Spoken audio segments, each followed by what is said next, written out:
Shrikant Chouhan from Kotak Securities is now joining us. Shrikant, good afternoon. What do you make of today's move? There is still a lot of selling pressure, which is evident, and that's why markets are just refusing to go up despite a gap down opening. Yeah, Pankaj, the way the Nifty has fallen from the highest high of almost 7,600 and it is now very close to the levels of 7,240, 7,250, where the market has made a recent lowest low in the month of January. We are of the view that definitely there is a lot of selling pressure and there is like completely any kind of major activity in major indices like CNXIT or Bank Nifty, and because of that only we are of the view that there is like still scope of furthermore fall in the near term. Right, and what should be the levels for Nifty? I think the important level is 7240, 7250, where the market has spent almost 1 month, and again now the market today, when the market is like falling, it is very close to those levels. I am of the view that till the market is broadly above the level of 7,200, I think the market is going to remain in a range. But once the market will break this 7,200 level, then we may see even 7,100 or 6,900 on the downside. Right, 6,900, do you think that will be sort of a panic bottom that we would make? I mean, whenever it has to come fast? See, why like we are targeting 6,900 is mainly because the market is into falling top, falling bottom trend, and in case if it breaks the 7240 levels, then again the market will try to complete its target by 250 points more, and that's why the next target should be in the region of 6,900 to 6,950. Right. How would you essentially look, say, if we are stable around this level, around the 7240, markets continue to take a support? You think that should be taken in positively for the bulls? It's time to go long or just wait? See, definitely contra traders can take long positions, or they can take some contra view of buying at these levels. Is because we are very close to its previous low. There is like good amount of pessimism on the street. The most positive part on which like I am also like keenly watching is the trend of dollar index. Dollar index, which was quoting around 199, currently it is trading at 96.50, 96.60. The pattern of the dollar index is clearly indicating us that it is into impulse downward trend. What it means that other currencies like yen, euro are going to strengthen from here. Definitely it will cause euro, I would say total eurozone as well as to Japan. But for emerging markets, the currency depreciation will halt. I am not expecting any major appreciation, but at least the currency depreciation will stop for next couple of weeks, and that will bring some liquidity or inflows in emerging markets. So that will minimize the downside for the market, and that's why I think the level of 7,200 is very, very important. At the same time, if somebody really wants to take a contra call, definitely they can take a contra call of buying with a stop loss at 7,200. Right, a stop loss of buying with 7,200, but one has to stick to that stop loss because markets may be very volatile the way we have seen today. Yeah, definitely, because we are at the lower boundary, and in fact if we correlate ourselves with other world markets, then there also the problem and the formation is almost similar, and that's why like whenever the market trades very close to the upper boundary or lower boundary, it remains highly volatile, and that's why we are of the view that, and we are advising to keep a strict stop loss for any long trade. Right, Shrikant, just stay on with us. There is about a minute remaining for closing. So if I just look at the closing and I'll come back to you. It was a very results heavy day, led by the PSU banking space that led the decline. Today, Hindalco just declared numbers. We're still decoding the numbers, but numbers seem to be in line with what was expected. But no move, just 20 paisa here and there. Tata Motors, 4% decline. Clearly no respite for this name whatsoever. Very good JLR sales numbers on the retail side, but the stock refuses to go up. Axis Bank, 2.5% decline. Yes Bank down 2.5%. Infosys down about 4% 1,107 for Infosys. Coal India down about 4%. Bharti Airtel, 314. BHEL down 0.7%, GAIL up 0.8%, Lupin up 4%, 1900 for Lupin. ONGC up 1.4%, Kane India down about 0.25%. Tech Mahindra down about 4% or so, 448 for Tech Mahindra. Z Entertainment down about 3.3%. Tata Power up about 1.5%. IndusInd Bank 1.4% decline. Adani Ports down about 1% or so. BPCL down about 0.85%. Idea Cellular up about a quarter. L&T down about 1% or so, 1,115. HDFC Limited down about 0.5%. HCL Tech down about 4%. HDFC Bank down 1%. Cipla down about 1.9%. TCS down 3.5%. Dr. Reddy's down closer to 4%. Dr. Reddy's, of course, is a results impact. HUL flat. Ambuja Cement flat. Kotak Bank down, up about 0.7%. Wipro down about 1.7%. Maruti 3,659 down about 2%. Asian Paints down about a quarter. M&M down about 1.6%. Sun Pharma also looking good. PNB top loser, results impact. You heard the management, 6.6% decline for the name. Tech Mahindra down 5%. It was because of the Cognizant results, down 5%, 447. Coal India down 4.7%, 308 for Coal India. Bank of Baroda down about 5%, 124. I think it went down because of the PNB numbers. HCL Tech 4% decline, 815. Tata Motors down about 4%, 311 for Tata Motors. 12 million shares traded. Dr. Reddy's down 4%, 2,952. 1.1 million shares traded for that name. Again, that's a results impact. Infosys down 3.7%. That's coming in purely because of the Cognizant name overnight. TCS down about 3.4%, 2,280. For TCS. Z Entertainment 3.5% down, 389 for Z Entertainment, 2.2 million shares traded, and clearly it was not that great in terms of day. Lupin, a new high, 1903. What a stock this has been. You know, when markets are going down, it has essentially stood up and supported the market. Sun Pharma followed it, 2.5% higher. NTPC up about 2%, 126 for NTPC. Shrikant, what do you make of Lupin? The sort of move that we have seen over there, 1900, almost close to a high. Pankaj, Lupin has formed classic reversal formation on daily basis, because when the market was down, and especially some 3 days back when the overall sell-off was there in almost all pharma stocks, it was very close to its previous low of 1590, 1600, and from there it recovered sharply. So if you compare this stock with other Nifty stocks, then it is the only stock after Yes Bank which is now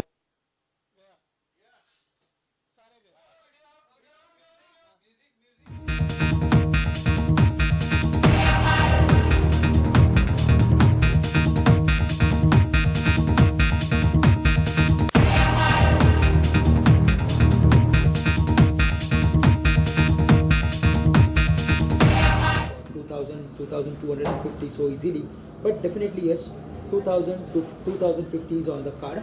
There, like, one can take some profit, and if there is any fall because of any reason, certainly one should look for adding this stock to the portfolio, because eventually I'm seeing that this particular stock is heading for the levels of maybe 2,500 or 2,700 in next 3 to 6 months of time.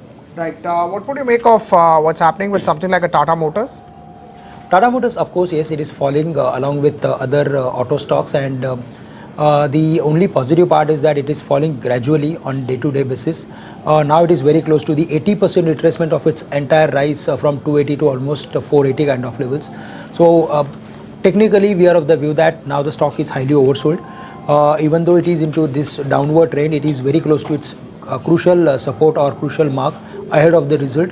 And again, if you go through with the weekly or monthly pattern of this particular stock, then I am of the view that it is going to rebound in the near term. So I think this levels 300 or 305 is a very good support level for the stock. With a psychological stop loss level of 300, we can take long positions in Tata Motors at current levels, and we can keep a target of close to 335, 340 on the higher side. What do you make of Just Dial at 500 rupees? See, it is falling vertically, and after breaking the important and major level of 750 and 1000, it is not at all like supporting at holding at any levels. So I think it's a very clear-cut negative signal for the stock. And most of the time I have seen that whenever such kind of formation for any stock, it comes under a lot of selling pressure at each rise. So I think the strategy should be to look for exiting out of this stock if there is any bounce back. Definitely the way the stock has fallen, we can see some dead cat bounce, but I think close to 600 or 650 certainly we should look for reducing or exiting out of this stock, and we can look for adding any other stock like maybe Persistent System or any mid-cap IT technology stock. Right, but do you think 650 is a possibility? Yeah, it looks like, because the way the stock has fallen and the way the parameters are showing, I think it's a highly and overly oversold stock. At the same time, it is a concept stock, so definitely if there is something comes positive for the stock, it will rebound to the next level. But the broader trend is so weak that the strategy should be to look for exiting at resistance levels. Right. How would you look at JSW Steel? It's down 5% today. Positive news flow on the MIP came in. Numbers were okay. Why do you think metal stocks are correcting? Globally, however, metal prices have not corrected further. I think, see, this particular stock has discounted almost, I think, all this kind of news flow, because it was like firm and it was very close to 1100 kind of levels. But no doubt that this is the only outperforming stock from the metal space, and we are still bullish technically on this particular stock, because the stock is managing above the psychological mark of 1000, and it is always like whenever there is a something bullish for the overall sector, it bounces back to the levels of 1060 or 1080. So broadly, I think the stock has discounted, or maybe buy on rumor or sell on news kind of thing is correlating with this particular stock. But one thing is very clear, that it's a very strong bet to buy with a long-term view. I think the risk reward ratio is highly favorable. Max 100 rupees down. From here we can see if there is a fall in the market. As you said, that there is a hardly any fall in the commodity market in the world in the international market. I think this is true mainly because of the fall in dollar index. So if the dollar index remains below the mark of 96, then I'm of the view that all these global commodities are going to do well in next maybe few weeks of time in the near term. So that's why I'm of the view that we should look for holding metal stocks, and especially JSW Steel with a medium term view. Any view on Hindalco, Vedanta? One should avoid that and look at the steel, because we've got some fundamental news on MIP coming in, so prices would be supported in India. Pankaj, I think both these stocks are very close to their important levels and important support levels. That Hindalco and Vedanta. Hindalco and Vedanta. In fact, we have seen a very strong up move in Vedanta in the previous week. The long-term charts are still like showing a lot of weakness for Vedanta, but the last week was encouraging. The stock has formed a very strong inverted hammer, or we can say inverted gravestone doji kind of formation, which is always like bullish formation for the stock. And the next level to watch for is 75, so which was the highest level of the previous week. So in case if the stock starts sustaining above the mark of 75, then we can see a very good amount of up move from the stock. But for Hindalco, I think I'm of the view that it is going to spend some more time around these levels, because since August the stock is sustaining above the mark of 65, 68. It is ahead of the result. When the results are the street is expecting bad numbers, the stock is still above the mark of 65, 68. So that's why I'm of the view that it is also very close to the support levels, and maybe after the announcement of the result we can see up move in the stock. Right. What would you make of Dr. Reddy's move today? 4% decline. Numbers were expected to be bad. They came out bad. There are some concerns about debtors. You think that Dr. Reddy's is a name which one should avoid in the pharma pack, considering how Lupin has performed and what it is doing? See, for Dr. Reddy, my view is that it is again a very weak stock. In fact, during the last quarter, we have seen a vertical sell-off in the stock. It was at 4300, 4500 levels. From there, it fallen to the levels of 2700 in just 3 months of time. So it's a exactly similar formation to Just Dial. Say, I'm not comparing with fundamentals or the business, but it's a technically it's a vertical fall. No, the one thing that you mentioned is that was a concept stock. This is a very old age economy stock. Exactly. So that's why I'm of the view that if there is any bounce back because of any reason, we should look for reducing this particular stock. And in fact, you must have seen that the level of 3000 or 3100 is acting as a very strong barrier for the stock. So in spite of, I think, a little bit good set of numbers, the stock is failing to cross the level of 3100. In fact, the stock has made a highest high of some 3140, 3130 in last, I think, 10 days of time. And today, very close to those levels, the stock failed, and again it is falling. So it is going to remain in a range. Maybe 3100 and 2750 is the range for the stock. Right. So say if somebody is holding on to Dr. Reddy's, would it be advisable to sell and buy into a company like Lupin, which has delivered good numbers, or maybe some other pharma company? Cadila numbers were also quite decent. Oh yes, definitely. Like one can exit out of Dr. Reddy and one can look for adding Lupin Laboratories to the portfolio. In fact, Cadila has also shown a good amount of recovery from the lows. In fact, it is forming some rounding bottom kind of formation. But I am of the view that the broader trend, weekly, monthly, as well as quarterly trend of Lupin Laboratories is much better than Cadila, and that's why I think Lupin is the stock to switch for. Aurobindo Pharma would be declaring numbers post-market hours today. It went to the lows of 720 today, but in the end, it's closed at a very high note. X the numbers, you think the name is strong versus some of the other pharma pack? See, this particular stock is relatively outperforming to the other, I'm going to say, stocks from the same basket. But because of its closing below the mark of 200 days simple moving average, I am of the view that it is going to remain in a range. But definitely in today's date, we have seen a good amount of sell-off at 727, 25 kind of levels, and from there again it recovered and it closed close to 740 levels. But I am of the view that if there is a positive numbers, announcement of the positive numbers, and if there is a higher opening, then certainly one should look for exiting out of this stock, because the broader trend of the stock is showing some divergence, and this may lead to some profit taking or liquidation of long position if there is any higher opening. So it's better to reduce positions if there is any higher opening in tomorrow's date. Right. Shrikant, thank you so much for taking out time for us. Always a pleasure talking to you.